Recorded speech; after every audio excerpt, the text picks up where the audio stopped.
100 days 100 vlogs சேலஞ்சில் இன்னைக்கு நீங்கள் என்ன பார்க்க போறீங்க அப்படின்னா ஒரு கேஷுவலான ஒரு ரேண்டமான ஒரு ஜோக் ஈவினிங் வித் ராம்ஸ்டிக் ஃபேமிலி. இது மாதிரி ஆல்ரெடி நம்ம ஒரு வீடியோ பண்ணியிருக்கோம். அதில் சில பல ஜோக்கு சொல்லியிருக்கோம். அது வந்து இந்த 100 days சேலஞ்சுக்குள்ள இல்லை, ரொம்ப நாளைக்கு முன்னாடி சொல்லியிருக்கோம். சரி, நம்ம கொஞ்சம் ஜோக்கு நம்ம கைவசம் இருக்கு, சரி அதை இன்னைக்கு சொல்லி அதை ஒரு vlog ஆக்கிடுவோமே, அவங்க கூட பேசுவோமேன்ட்டு தான் 3 பேர் வந்து கேஷுவலாக இப்போ உட்காந்துருக்கோம். நேற்று ஒரு vlog போட்டோம், பார்த்துருப்பீங்க. என்ன நடிச்சு காட்டணும், பாட்டை கண்டுபிடிக்கணும். அதில் நீங்களே பார்த்துருப்பீங்க, எல்லாரும் நடிச்சு காட்டினாங்க, எல்லாரும் பாட்டு கண்டுபிடிச்சாங்க. அந்த வீடியோ நாங்கள் அப்லோட் பண்ணதுன்னா நைட் அப்லோட் பண்ணுவோம். காலையில் எந்திரிச்சோடனே அம்மா ஃபர்ஸ்ட் வந்து கேட்பாங்க எவ்வளோ வியூஸ் போயிருக்கு, அப்புறம் ஏற்றுக்கிட்டு இருக்காங்களா அப்படின்னு நல்ல கமெண்ட்ஸ் வந்திருக்கா, இது ரெண்டும் கேட்பான். இன்னைக்கு வந்து வியூஸை பற்றியெல்லாம் பேசலை, வந்த உடனே கமெண்ட்ஸ் எப்படி வந்திருக்கு தம்பி? வந்திருக்கு, நானும் பார்க்கல பெருசாக வந்திருக்கானா. கொஞ்சம் நேரத்துக்கு அப்புறம் ஏற்றுக்கிட்டு இருக்காங்களா என்ன பண்ண சொல்ல, இது புது கேம் இல்லை, புதுசாக ட்ரை பண்ண கேமு, நல்லா இருக்குன்னு தான் சொல்லியிருக்காங்க. ஒரு சில கமெண்ட்ஸ் நான் பார்த்தேன். தப்பா எதுவும் சொல்லலையா, திட்டலையா? அவங்க ஏன் திட்டுறாங்க? அதெல்லாம் ஒன்றுமே திட்டலையா, நல்லா இருக்குன்னு கேட்டாங்க. இப்போ காலையில இருந்து கேள்வி. சரி, இப்போ மார்னிங் முடிஞ்சு போய் அந்த லஞ்ச் டைமை நோக்கி போகிறோம், ஆரம்பிக்குது. அப்போ சும்மா ரெண்டமா வீட்டில் எங்கே பார்த்தாலும் சத்தம் கேட்டுக்கிட்டே இருக்கு. என்னன்னு பார்த்தா இவர் எதுக்கு இதை விசாரிச்சிருக்காரு அப்படின்னா, இந்த நேற்று அந்த வீடியோவில் இவர் அறியாம அந்த பாட்டு கண்டுபிடிக்கிற ஒரு சேலஞ்சில் இவர் பாட்டுகள் ஒரு 2-3 லைன் பாடினாரு. இவர் வந்து ஏத்துக்கிட்டு இருக்காங்களா, திட்டி இருக்காங்களா, கமெண்ட்ஸ் எல்லாம் எப்படி வந்திருக்குன்னு கேட்டது வீடியோக்கு இல்ல, நான் பாடினதை பத்தி யாராவது ஏதாவது சொல்லியிருக்காங்களா, நக்கல் பண்ணிருக்காங்க. அதான் நானும் இல்லன்னு விட்டேன். இவருக்கு கான்பிடன்ஸ் காலையில இருந்து ஏறி ஏறி ஏறி ஏறி தலைக்கு ஏறிடுச்சு. என்ன பண்றான், ஓஹோ நேத்து நம்ம ஒரு 4 பாட்டு அதுல பாடி இருக்கோம், அப்ப ஒன்றும் பிரச்சனை இல்லை, இவங்க நல்லா தான் கமெண்ட் பண்றாங்க. சரி, அவுத்து விடுறான் மூட்டைய. காலையில இருந்துங்க, காலையில போடுறான். நான் அங்க இங்கே நடந்து திரியிறேன், ரேடியோ, பழைய ரேடியோ கரகரக்குது. சேலை கட்டும் பெண்ணு போரே வாசம் உண்டு உண்டு உண்டு. என்னன்னு கேட்டா அந்த மியூசிக் அவரே போட்டுக்கிறாரு. ஐயோ, இது என்னது புதுசா ஆரம்பிச்சிருக்கான். முதல்ல எல்லாம் கூச்சப்பட்டு லைட்டா பாடிட்டு போயிடுவாரு, இப்ப கூச்சம் இல்ல காலையில இருந்து. ஆமா, எல்லா ஜோனரும் பாட்டும் பாடுறாரு. ஒரு மெலடி பாடினாரு, கொஞ்ச நேரத்துக்கு அப்புறம் வர்றாரு, ராவணம் அவன்டா, ஒத்தையில நிக்கிறது எவன்டா. தப்பா பாடுறான். அதான் வரியெல்லாம் 80% தான் சரியா இருக்கும், 20% தப்பா தான் இருக்கும். ஆனா பாடுறான். சேலை கட்டும் மன்னனுக்கு அப்பதான் பாடிட்டு இருக்காரு, சேலை கட்டும் மன்னனுக்கு வாசம் உண்டு. நான் யோசிக்கிறேன், எந்த ஊர்லயும் மன்ன சேலை கட்டுனா அளவுக்கு ஒரு அளவு இல்லையா? இப்ப நானே ஃபேக் ஐடியில போய் அந்த வீடியோல கமெண்ட் பண்ண முடியல, வாய மொழி கிளவி அப்படின்ட்டு அந்த கமெண்ட்டை வந்து காட்ட போறேன். அப்பதான் அவர் பாடுறத நிப்பாட்டுவாரு. காலையில இருந்து இவர் சைல்ட்ஹுட்ல இவர் கேட்ட ஒரு 7-8 பாட்டு ஓடிடுச்சு. இப்ப நைட்டுக்கும் பாட வேண்டும், என்ன சொல்றதுன்னு தெரியல. சரி, இதான் நேத்து vlogக்கான ரியாக்ஷனை நாங்க அனுபவிச்சுட்டு இருக்கோம். நீங்க வேற கமெண்ட்ஸ்ல இவனை திட்டலையா, இவருக்கு திமிர் வந்துருச்சு, என்ன சார் அப்படிங்கிற மாதிரி பண்றான், அலப்பறை பண்றான். சரி, என்கிட்ட ஒரு கொஞ்சம் ஜோக் தான் இருக்கு. நிறைய பேர் வந்து நாங்க ஜோக் சொல்ல போறோம், ஜோக் வீடியோ செய்ய போறோம் போது சந்தோஷத்துல வருவாங்க, இன்னைக்கு சிரிப்பு மலை உறுதின்னு. இவங்க 2 பேரையும் பக்கத்துல வச்சுக்கிட்டு எனக்கு வயித்தால போய்கிட்டு இருக்கு, சிரிக்க மாட்டானுங்க. இவனுங்களுக்கு ஜோக் வீடியோவில் டவுட் கேட்பானுங்க, இன்ஃபர்மேஷன் வீடியோவில் கேட்க சிரிப்பாங்க. இப்ப நான் ஒரு ஜோக் சொல்றேன், அது வந்து அப்படியா அப்படின்னு எதுக்கு அப்படி கேட்பாங்க. அன்னைக்கு ஒரு வீடியோ, ஹிட்லருக்கு ஒரு தான் இருக்கு அப்படின்னும் போது சிரிக்கிறாங்க. அதுக்கு ஏன் எதுக்குன்னு கேட்கணும் இல்ல, ஏன் எப்படி ஆச்சு, ஹிட்லருக்கு என்ன பிரச்சனை, அவர் இத்தனை பேரை கொண்டவருக்கு ஒண்ணுதான் இருக்கா அப்படி கேட்கலாம் இல்ல, அதுக்கு சிரிப்பாங்க. ஹிட்லருக்கு ஒண்ணுதான் இருக்குன்னா சிரிப்பாங்க. இங்க ஜோக் சொன்ன கேள்வி வைப்பாங்க. இவங்களை வச்சுக்கிட்டு இன்னைக்கு நான் தைரியமா 2வது ஜோக் வீடியோவும் எடுத்துட்டு வந்திருக்கேன். இப்ப இவங்க அதெல்லாம் இருக்கட்டும், அவருக்கு உண்மையிலே கொண்டுதான். இவங்க கேள்வி கேட்க ஆரம்பிச்சிட்டாங்க, சார் என்ன சார் நீங்க அப்படி அவர் கொண்டு இருந்தா உனக்கு அப்படி தெரியும், அவர் சொல்லியிருக்காரு, ஆகும்போது சொல்லிட்டு செத்துருக்காரு. சரி, முதல் ஜோக் என்னன்னா, முதல் சொல்லி பார்ப்போம் சிரிக்கிறாங்களான்னு பார்த்துட்டு இவங்கள ரெடி பண்ணிட்டு மற்றதுக்குள்ள போவோம். ஒரு ஹஸ்பண்ட் ஒய்ஃப் உட்காந்து ஈவினிங் டீயும் வடையும் சாப்பிட்டுக்கிட்டு இருக்காங்க. அப்போ ஹஸ்பண்ட் அந்த கிறிஸ்பியான வடையை எடுத்து அப்படின்னு கடிக்கிறாரு. இப்போ ஒய்ஃப் வந்து பார்க்குறாங்க, நல்லா இருக்கு போல. இவர் பார்த்தாரு, ஓ வாயுறுது போல உங்களுக்கு அப்படின்ட்டு இந்த கடிச்சிட்டு ஆகான்ட்டு வேணுமா அப்படின்னு அந்த வடையை நீட்டிருக்காரு. இவங்க உடனே இன்னொருத்தங்க வாயில இருந்து வந்ததுல நான் சாப்பிடுறது இல்லை, வாட் இஸ் திஸ் அப்படின்னு இவர் முட்டை குடிக்குமா நல்லா சாப்பிடுவேன். ஆகா கோழி கத்திருச்சு, சிரிச்சுட்டா. அப்பா பிச்சை ஜோக்கெல்லாம் தைரியமா சொல்லலாம். உனக்கு புரிஞ்சுதா இல்லையா? அதான் இவரு கத்துனாரு, மிஸ்டி வந்து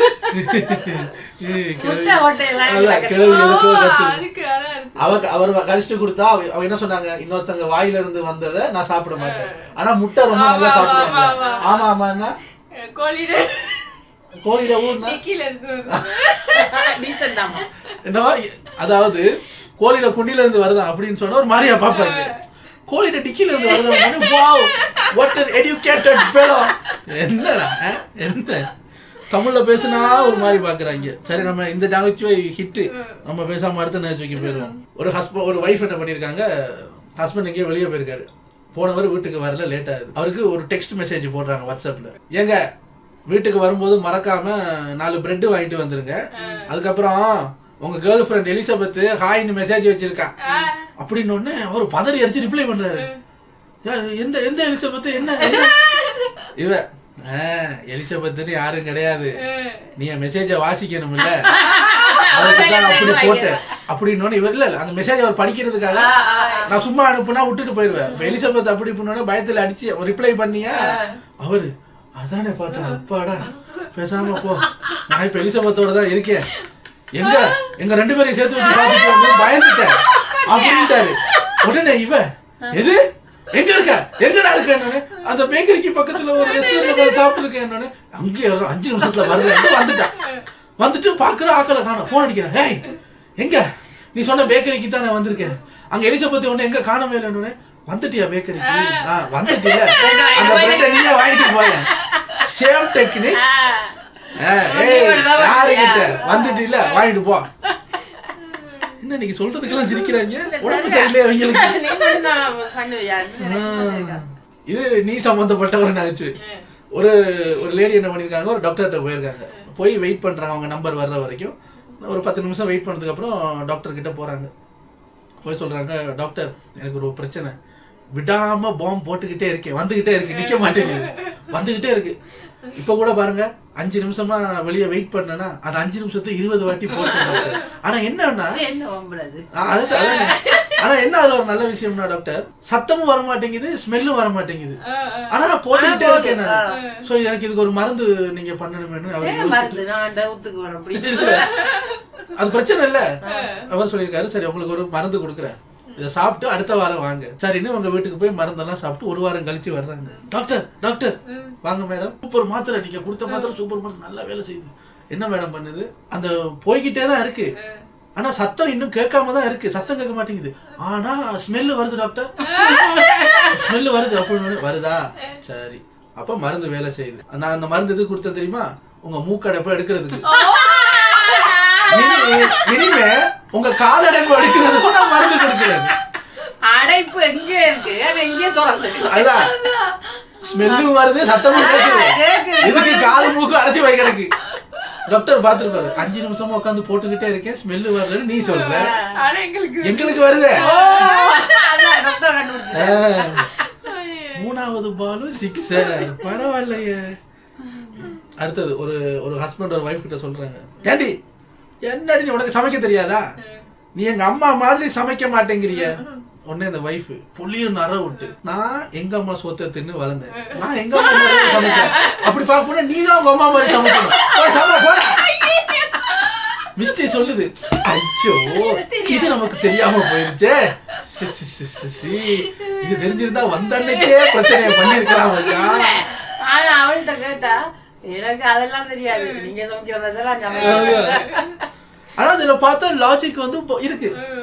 புதுசா வந்த மருமக எப்படி உங்க அம்மா மாதிரி சமைக்கிறது, அப்படின்னா நீயும் உங்க அப்பா தான் சமைக்கணும். இனி எல்லாரும் இதே ஃபாலோ பண்ணுங்க. அடுத்தது இன்னொருத்தர் ஒரு டாக்டர்கிட்ட போறாரு. டாக்டர் டாக்டர் என்னப்பா கை நடுங்குது டாக்டர். கவலைப்படாதீங்க, உங்க குடிப்பழக்கத்தை நம்ம நிறுத்திடுவோம். இன்னொன்னு, ஐயோ டாக்டர் கை நடுக்கத்தை மட்டும் நிப்பாட்டுங்க டாக்டர், சரக்கு ஊத்தும் போது கொட்டுது, சரக்கு குடி ஊத்தும் போது சிந்துது, அதனால குடிப்பழக்கம்லாம் இருக்கட்டும், நடுக்கத்தை நிப்பாட்டியா. அதான் டாக்டர் பார்த்தாரு, இவனை கொன்னுடலாமா. இப்படி இருக்காங்க எல்லாம் ஒரு சில பேரு. இன்னொருத்தர் என்ன பண்ணியிருக்காரு, அவருக்கு டெய்லி தான் வேலை முடிச்சு வருவாரு. வந்த உடனே பெட்ரூமுக்கு வருவாரு. பெட்ரூமுக்குள்ள வந்தோடனே இப்படி பார்ப்பாரு. அவருக்கு ஏதோ வித்தியாசமா படும். நேரா கபடை போய் திறப்பாரு. அங்க ஒருத்தர் ஒளிஞ்சிட்டு இருப்பான். உனக்கு நான் பல வாட்டி சொல்லியிருக்கேன் வராதான்னு, போடா போயிடுவான். அவர ரூம்ல போயிடுவான். திருப்பி அடுத்த நாள் வேலைக்கு போயிட்டு வருவாரு. வந்து பேகை கழட்டி வைப்பாரு. ரூமுக்குள்ள ஏதோ யாரோ இருக்கிற மாதிரியோ ஒரு ஃபீல். டக்குன்னு போய் கட்டி இருக்குல பாப்பாரு. அவனே உட்காந்துருக்கான். உனக்கு நான் பல வாட்டி சொல்லிட்டேன் வராதுன்னு, போடா போயிடுவான். திருப்பி அடுத்த நாள் வர்றாரு. வந்து பாக்குறாரு, அந்த ட்ரெஸ் எல்லாம் அடுக்கி வச்சிருப்போம்ல அந்த ஹேங்கர், அதுக்கு நடுவில் ஒளிஞ்சிட்டு இருக்கான். அதை விளக்கிட்டு, நான் சொல்லிக்கிட்டே இருக்கேன் போடா. திருப்பி 4ஆவது நாள் வர்றாரு. திருப்பி வந்து பாக்குறாரு. உள்ள வந்து பாக்குறாரு, வித்தியாசமா ஏதோ தெரியுது. திருப்பி கபடை திறந்து பார்த்தா உள்ள இருக்கான். அவர் சொல்றாரு, நான் தான் சொல்லிட்டேன் அவரை டிவோர்ஸ் பண்ணிட்டேன்னு. போயாண்டா. அவர் பழக்க தோசத்துக்கு இவரும் சொல்லி சொல்லி அனுப்பி பாக்குறாரு. அவன் போய் தொலைய மாட்டேங்கிறான். இவருக்கே தெரியாது, டிவோர்ஸ் பண்ணிட்டு போனவா ஒரேடியா போயிட்டா. இவரு வந்து பாக்குறாரு, என்ன சார் உண்மையை சொல்லுங்க சார், யோ உன்னைய சொல்லிட்டேன், டெய்லி வந்து ஒளிஞ்சிட்டு இருக்க, அங்கே கிடையாது, ஆய் கதையும் கிடையாது. அவ டிவோர்ஸ் பண்ணிட்டு போனவ இவருக்கு அட்ரஸ் கொடுக்காம போயிட்டா. அடுத்தது, ஒரு ஹஸ்பண்ட் அவர் வீட்டுக்குள்ள வந்தா பார்த்தா அவரோட பெட்ரூம்ல வைஃபும் இன்னொருத்தரும் இருக்காங்க. இவர் உடனே கன்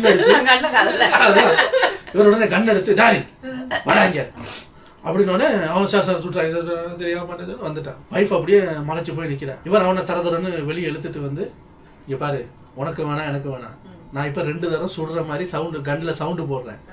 என் வைஃப் ஓடி வந்து ஜன்னலால என்னன்னு பாப்பா, நம்ம 2 பேரும் செத்த மாதிரி கிடப்போம். அவ பதறி போய் யார வந்து தூக்குறாளோ அவங்க மேலதான் அவளுக்கு ஒரிஜினல் லவ், மத்தவங்க விலகிடணும். சரியா?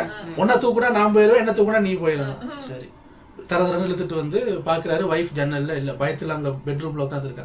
டுஃபு டுஃபுன்னு 2 கன் சவுண்டு. அவ ஓடி வந்து எட்டி பாக்குறா. அவங்க 2 பேரும் இப்படி செத்த மாதிரி படுத்திருக்காங்க. இப்ப அவங்க பாத்துக்கிட்டு இருக்காங்க, அவ வந்து நம்மள யார தூக்குறாலும் மத்தவங்க கலண்டுறணும். இவ வந்து, ஏ கோபாலு ஒளிஞ்சது போது 2 நாயும் சுட்டுக்கிட்டு செத்து போச்சு. 2 பேரும், கோபாலா என்ன சார் பண்றது இப்ப? ஐயோ ஐயோ, நல்ல ஜோக்கெல்லாம் இவங்களுக்கு வராது. இந்த கள்ளக்காதல் ஜோக்கு, ஜட்டி ஜோக்கு, அந்த ஜோக்கெல்லாம் நல்லா சிரிப்பாங்க. அடுத்தது, ஒரு ஒரு பையன் என்ன பண்ணிருக்காரு, அவங்க அம்மா கிட்ட வீட்டுக்கு கூட்டி வர புது கேர்ள் ஃப்ரெண்டு கூட்டி வந்து பயந்துகிட்டு, அம்மா என்ன சொல்ல போறாங்களோ பயந்துகிட்டு, அம்மா இதுதான் என்னுடைய கேர்ள் ஃப்ரெண்ட் அப்படின்னோட அவங்க அம்மா ஒண்ணும் கேட்கலையா, உனக்கு வேற ஆளே கிடைக்கல, கண்ணில்லையா அவனுக்கு, அம்மா அம்மா அவளை அசிங்கப்படுத்தாதீங்க, இல்ல அவங்கிட்ட தான் பேசிக்கிட்டு இருக்கேன், உனக்கு வேற ஆள் கிடைக்கல, இந்த நாயை போய் பிடிச்சிருக்கேம்மா. இவர் பார்த்தாரு, அம்மா அவளை அசிங்கப்படுத்துறாங்க. அம்மா அசிங்கப்படுத்தினது அவங்களே இல்லை, அரே உன்னே. அடுத்தது, ஒருத்தர் ஒரு இன்டர்வியூக்கு போயிருக்காரு. போகும்போது இன்டர்வியூ கேள்வி கேட்கிறாரு, சார் உங்க ரெசியூம்ல வந்து 2000ல ஒரு வேலையில இருந்திருக்கீங்க, அப்புறம் 2004ல அது 2004-2005ல தானே நீங்க அடுத்த ஒரு வேலையில இருந்ததா இருக்கு, நடுவில் ஒரு 4 வருஷம் கேப்பா இருக்கேன், என்ன எங்க சார் போயிருந்தீங்கன்னு. நான் வந்து ஏலுக்கு போயிருந்தேன். அப்ப ஏலுங்கிறது வந்து அந்த ஆக்ஸ்போர்ட் யூனிவர்சிட்டி மாதிரி ஒரு ஏல் யூனிவர்சிட்டி, பெரிய ஒரு யூனிவர்சிட்டி. இவர் வந்து இது ஏலுக்கு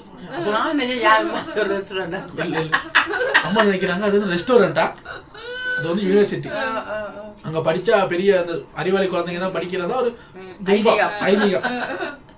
இவர் பார்த்தாரு, வேலை செஞ்சுட்டு 4 வருஷம் படிச்சுட்டு திருப்பி வேலை செஞ்சிருக்காங்கன்னா சூப்பர்.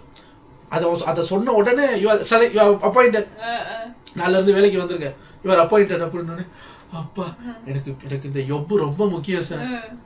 என்ன சொன்னீங்க? எனக்கு இந்த யொப்பு ரொம்ப முக்கியம் சார். அவர் யோசிச்சு பாக்குறாரு, யொப்பா, அப்ப இவனுக்கு ஜா வர மாட்டேங்குது, அப்ப சனியும் ஜெயிலுக்கு போயிருக்கு, அவருக்கு அந்த ஜா வருது இல்ல. 4 வருஷம் எங்க போன? ஏழுக்கு போனியா? You are selected. இந்த யொப்பு எனக்கு ரொம்ப முக்கியம் சார். யோ அதான் வேலை கிடைச்சிருச்சுல்ல, அத சொல்லாம இருந்திருக்கலாம்ல. யொப்ப சொல்லி மாட்டிக்கிட்டேன். ஆனா அவன் நான் 7க்கு போன உண்மையை சொன்னாரு பாத்தியா, அங்க நிக்கிறாரு ஐயா. அடுத்தது ஒரு பாட்டி, அவங்களுக்கு 3 மருமகன்கள். அப்ப பாத்துருக்காங்க நம்ம பொண்ணுங்களை கட்டி கொடுத்துட்டோம், இந்த 3 மருமகன்களும் நம்ம மேல பாசமா இருக்காங்களா அப்படின்னு நம்ம பார்க்கணும் அப்படின்னு என்ன பண்ணிருக்காங்க. ஒரு நாள் ஒரு மருமகனை ஒரு ஏரி ஓரத்துல வர வச்சு அவர் மீன் பிடிச்சிட்டு இருக்கும் போது இந்த பாட்டி தவறி விழுற மாதிரி உள்ள குதிக்குது. இவர் ஓடி வந்து மாமியாரே அப்படின்னு காப்பாத்திட்டாரு. காப்பாத்தணும் இவன் பாக்குறான், அப்பா நம்ம மேல எவ்வளவு உசுர வச்சு காப்பாத்துறான். அடுத்த நாள் பார்த்தா அந்த மருமகனோட வீட்டு வாசல்ல ஒரு காரு, ஒரு பெரிய டொயோட்டா கார் ஒன்று நிக்குது, ரிப்பன் எல்லாம் கட்டி இருக்கா, ஒரு லெட்டர் இருக்கு. எடுத்து வாசிச்சு பாக்குறாரு. மருமகனே, இன்னைக்கு நேற்று காப்பாத்துனது எனக்கு ரொம்ப சந்தோஷம், எங்க மேல நீங்க அவ்வளவு அன்பு வச்சிருக்கீங்க, நாங்களும் உங்க மேல அன்பு வச்சிருக்கோம், ஐ லவ் யூ அப்படின்னு போட்டு மதர் இன் லா. இவர் பாத்துருக்காரு, புது காரு. ஓகே, அடுத்த நாள் 2வது மாப்பிள்ளைய வர வச்சிருக்காங்க. 2வது மாப்பிள்ளைய வர வச்சதுக்கு திருப்பி அதே மாதிரி குதிச்சிருக்கா. இவர் வந்து மாமியாரே அப்படின்னு காப்பாத்திட்டாரு. அடுத்த நாள் பார்த்தா அவர்கிட்ட ஹுண்டாய் கார் ஒண்ணு, அதே மாதிரி ரிப்பன் வச்சு அதே லெட்டர், மாப்பிள்ள என்ன நீங்க நேற்று காப்பாத்திட்டீங்க, எங்க மேல எவ்வளவு பாசம் வச்சிருக்கீங்க, உங்க மேலே நாங்க பாசம் வச்சிருக்கோம், ஐ லவ் யூ இந்த ஃப்ரம் மதர் இன் லா. 3வது மருமகன் வர வச்சாச்சு. கிளவி குதிச்சிருக்கு. 3வது மருமகன் செத்து தொலை அப்படின்னு விட்டுட்டாரு. கிளவி செத்தும் போச்சு. அடுத்த நாள் பார்த்தா ஒரு காரு, விலை கூடுன காரு, டெஸ்லா காரு, அதுல வருது. ரொம்ப நன்றி மாப்பிள்ள, எப்படி தாத்தா கிஃப்ட் பண்ணிருக்காரு. இத்தனை வருஷமா என்னால முடியலே, நீ கல்யாணம் மட்டும் வந்து 1 மாசத்துலயே முன்னாடியே போட்டு தள்ளிட்டியே, அவங்களுக்கு கொடுத்த காரை விட உனக்கு பெரிய காரா கொடுத்தாண்டா, அவனு டெஸ்லா காரை தூக்கி கொடுத்துட்டான். அதாவது கிளவியானாலும் பொண்டாட்டி ஆபத்து தான் போல. அடுத்தது ஏரியாவில் ஒரு பொண்ணு நடந்து போகும்போது ஒருத்தர் அப்படியே ஃபாலோ பண்ணிட்டு போறாரு. ஃபாலோ பண்ணிட்டு போய் ஏய் ஐ லவ் யூ டி அப்படின்னு, சி எனக்கு ஆல்ரெடி ஆள் இருக்குன்னு, அதான் எனக்கு வேணும், உங்க அப்பா 500 ரூபா கொடுத்து இதான் கண்டுபிடிக்க கண்டுபிடிச்ச உங்க அப்பா கிட்ட போய் சொல்ற, அடி வாங்கி சாவு. இப்ப ஐ லவ் யூ சொன்னாலும் பயமா இருக்கு. சும்மா பொய்க்கு கூட எனக்கு ஆள் இருக்கு அப்படின்னு உங்க அப்பா இதான் கண்டுபிடிச்சு 500 ரூபா கொடுத்துருக்கேன். எப்படி கண்டுபிடிச்சா?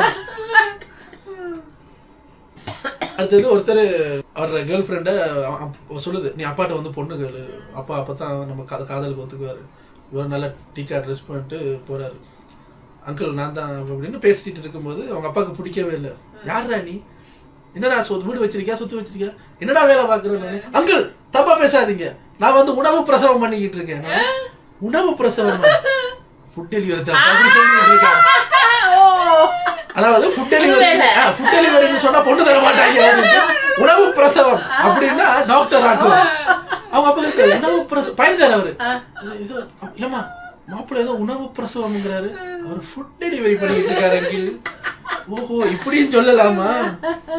இன்னொருத்தர் ஒரு வைஃப் வந்து ஹஸ்பண்ட் மேல சந்தேகப்பட்டு பாத்துக்கிட்டு இருக்கா. அவர் இருட்டுல கார்டன்ல போன் பேசிட்டு இருக்காரு. இவ அப்படியே அவர் என்ன பேசுறாருன்னு கேட்கலாம் அப்படின்னு வந்து பார்த்தா இவருக்கு கவலையா போச்சு.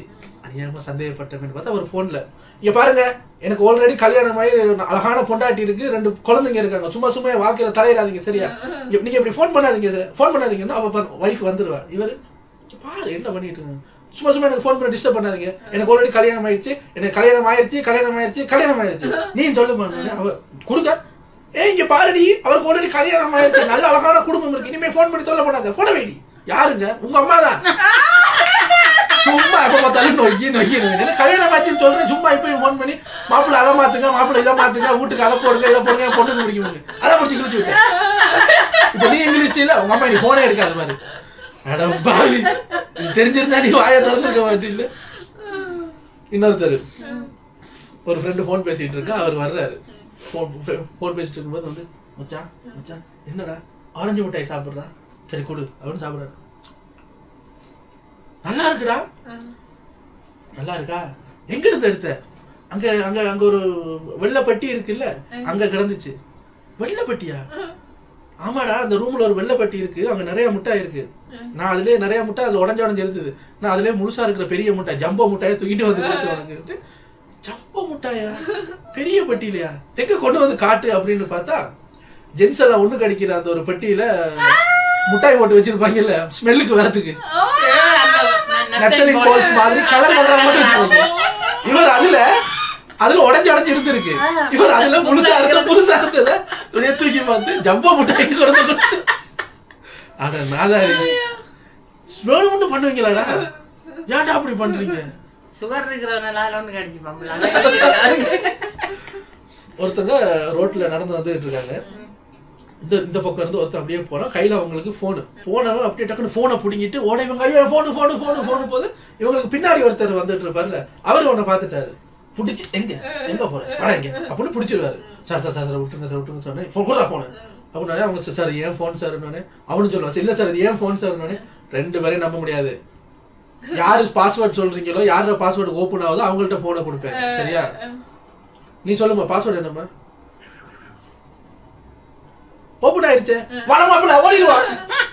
என்னன்னா இப்படி எல்லாம் போனை கொடுங்கன்னா பாஸ்வேர்டு வச்சு திறக்க முடியல, அதனால இப்படி டெக்னிக் புடிச்சு மாட்டிக்கிட்டு இது ஏன் போன் தானே அவங்க நிரூபிக்கணும் அப்படின்னா ஒண்ணு ஃபிங்கர் பிரிண்ட வச்சு காட்டணும், இல்ல பாஸ்வேர்டை சொல்லணும். அப்ப திறந்துருக்குல, திறந்தோடனே ஓடிடுது. இந்த டெக்னிக் நல்லா இருக்கு, ஆனா ஜோக்கு கொஞ்சம் செத்து போச்சு. அடுத்தது அது வந்து விழிப்புணர்வு ஜோக் தானே. ஆமா விழிப்புணர்வு. ஒரு ஃப்ரெண்டு எப்ப பார்த்தாலும் எனக்கு முடக்காவே பேசிட்டு இருக்கிறது, அவர் எது பேசினாலும் நகைச்சுவை நம்ம நினைச்சுக்கணுமா. ஒருத்தர் போய் கேட்டிருக்காரு, மச்சான் எனக்கு ஒரு எழுப்புடா, படு எழுப்புறேன். ஒரு ஹெல்ப் தானே கேட்டேன், அதான் படு எழுப்புறேன்னு. அவர் சொல்றாரு, மச்சான் இங்க பாரு நான் உங்ககிட்ட சுத்தி வளைச்செல்லாம் பேசலாம், இப்ப கடப்பாறையை வளைச்சு பேசி கடப்பாறையை வளைக்கணுமா? எழுப்பு கேட்டா ஒரு ஹெல்ப் கேட்டா படு எழுப்புறேன். ஒரு கடைக்கு போயிருக்காரு, கடைக்கு போயிட்டு அண்ணா ஒரு டீ கேக்கல ப்ரோ, நானு கேக்கலன்னா பொங்கல் கொடுங்க. புரியலன்னாலும் பரவாயில்ல பொங்கல் கொடுங்க. டேய் எந்திரிச்சு வெளியே போட. அப்பாடா, இது ஒரு வீடியோல நான் பார்த்து புறக்கி வச்சிருந்த ஜோக்கு. இந்த மாதிரி அந்த வார்த்தைகள்ல இருந்து நகைச்சுவை ஒரு இது வந்து எனக்கு ரொம்ப பிடிக்கும். கிரேசி மோகன் சார் அதை நிறைய பண்ணுவாரு. அதுக்கப்புறம் இது எனக்கு ரொம்ப ரொம்ப பிடிக்கும். இதாங்க நான் வச்சிருந்த கொஞ்சம் ஜோக்ஸை கொட்டுனேன். அதுல ஸ்டார்டிங்லயும் எண்ட்லயும் சொதப்புனாலும் நடுவுல வந்த ஜோக் எல்லாம் கொஞ்சம் சிரிப்பாவே இருந்தது. நீங்களும் எங்க கூட சேர்ந்து என்ஜாய் பண்ணிருப்பீங்கன்னு நம்புறேன். நாளைக்கு உங்களை வேற ஒரு vlog-ஓட வந்து சந்திக்கும் வரை உங்களிடமிருந்து விடைபெறுவது ராம்ஸ்டிக் ஃபேமிலி. Bye.